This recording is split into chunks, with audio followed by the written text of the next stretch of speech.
नमन उस मिट्टी को जिसने इन बेटियों को जन्म दिया। नमन उस नारी शक्ति को जिसने इतिहास के पन्ने पलट दिए।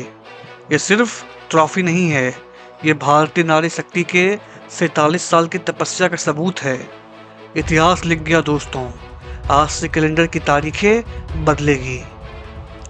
जहां दुनिया ने हार मान ली थी, जहां उम्मीदें सिर्फ दुआ बनकर रह गई थी, वहां इन शेरनियों ने पसीना बहाया और अपनी कहानी खुद लिख दी। डीवाई पाटिल का मैदान आज सिर्फ एक स्टेडियम नहीं था, वो पूरे देश का दिल था, जो हर चौके छक्के पर धड़कता रहा। आज ठीक उसी भावना के साथ हरमनप्रीत कौर और उनकी सेना ने 2011 वाला सपना फिर से सच कर दिखाया। दक्षिण अफ्रीका ने टॉस जीता, लेकिन किस्मत का सिक्का तो पहले ही भारत के पक्ष में गिर चुका था। बारिश से धुंधला माहौल, पर इरादे साफ थे। अब बात करते हैं शुरुआत की वो तूफानी पारी, शफाली वर्मा। इस लड़की में तूफान है। इन्होंने 78 गेंदों पे 87 रन बनाए। जब वो खेलती है तो गेंद नहीं, सामने वाली टीम का मनोबल बाउंड्री के बाहर जाता है।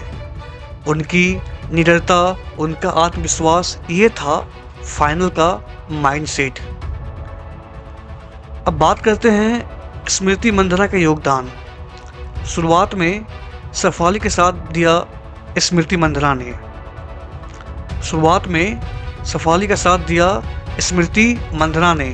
45 रनों की ये पारी भले ही बड़ी नहीं लगी, पर 104 रनों की ओपनिंग साझेदारी ने वो नींव रखी जिस पर जीत की इमारत खड़ी होनी थी। जब विकेट गिरे और स्कोर कार्ड धीमा पड़ रहा था, तब क्रीज पे आई दीप्ति शर्मा। लेकिन दीप्ति ने कहा, ये मेरी पारी है और ये वर्ल्ड कप का फाइनल है। 58 रनों की यह पारी सोने पे सुहागा थी। बल्ले से वो शांत, पर क्रिकेट दिमाग से वो सबसे तेज थी।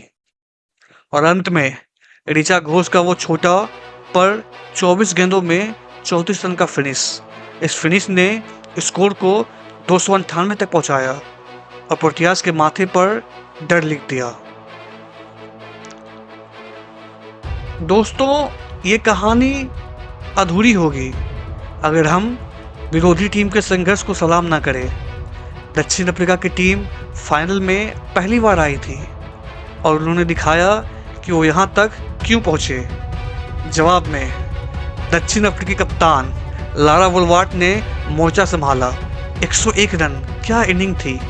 एक तरफ विकेट गिरते गए, पर ये लड़की मैदान पर डटी रही। ये सिर्फ शतक नहीं था, ये अकेले सैनिक की बहादुरी थी।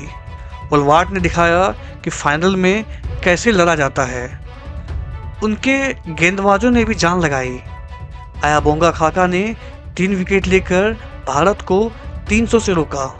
उन्होंने मैच में बने रहने की हर संभव कोशिश की। अब बात करते हैं भारतीय गेंदबाज की आग और कुछ निर्णायक पल की। जब वोल्वार्ट खतरनाक हो रही थी, तो कप्तान हरमनप्रीत ने जुआ खेला। गेंद थमाई शफाली को, और क्या चाल चली। 2 महत्वपूर्ण विकेट।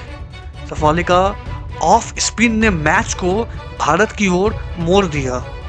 बॉलिंग में दीप्ति शर्मा नहीं थी, वो थी एक आग जो सामने वाली टीमों के अरमानों को राख कर रही थी। और वो क्षण जब दीप्ति की गेंद पर वोल्वार्ट आउट हुई। वोल्वार्ट का विकेट वो सिर्फ एक आउट नहीं था, वो मैच का डेथ वारंट था। 5 विकेट लेकर दीप्ति ने टूर्नामेंट को अपना बना लिया। अब हरमनप्रीत के कैच पे बात करते हैं। वो कहते हैं ना, हार और जीत के बीच सिर्फ एक कदम का फासला होता है। आज भारत की बेटियों ने वो फासला छलांग लगाकर पार कर लिया। जब हरमनप्रीत कौर ने आखिरी कैच लपका, तो सिर्फ गेंद उनके हाथ में नहीं थी, पूरा विश्व कप उनकी झोली में आ गया। एक तरफ लाखों दिलों की धड़कनें रुक गई थी, दूसरी तरफ करोड़ों आंखें में आंखों खुशी के आंसू थे। ये पल अनमोल है। कल के फाइनल में रोहित शर्मा भी वहां मौजूद थे। रोहित शर्मा का वो शांत समर्थन, विराट कोहली का वो जोशीला पोस्ट, ये बताता है कि आज सिर्फ महिला क्रिकेट नहीं जीती है, आज भारतीय क्रिकेट परिवार जीता है। और हाँ, यह जीत पुरुष टीम को भी प्रेरणा देगी कि वो भी जल्द ही देश को वर्ल्ड कप का एक और तोहफा दे। अब ये कहानी सिर्फ इतिहास की किताबों में नहीं होगी, ये कहानी हर उस गली में गूंजेगी जहां एक लड़की बैट उठाकर कहेगी, मैं भी वर्ल्ड कप जीतूंगी। और सबसे महत्वपूर्ण बातें, वर्ल्ड कप जीतने के बाद रोहित शर्मा ने आसमान की ओर देखा। उनको देखकर ऐसा लगा कि 19 नवंबर का वो हार अभी भी उनके एक जहन में बसा हुआ है। वर्ल्ड कप जीतने के बाद रोहित शर्मा वहां मौजूद थे, विराट कोहली ने स्टोरी लगाई और अन्य विदेशी खिलाड़ियों ने भी इंस्टाग्राम पे पोस्ट किए। लेकिन एक भारतीय खिलाड़ी महेंद्र सिंह धोनी ने कोई भी पोस्ट नहीं किया। वो पोस्ट कब करते हैं? जब अंबानी की बेटी की शादी हो, तब उनका इंस्टाग्राम एक्टिव हो जाता है। अब मिलते हैं अगले वीडियो में अगले एनालिसिस के साथ। धन्यवाद।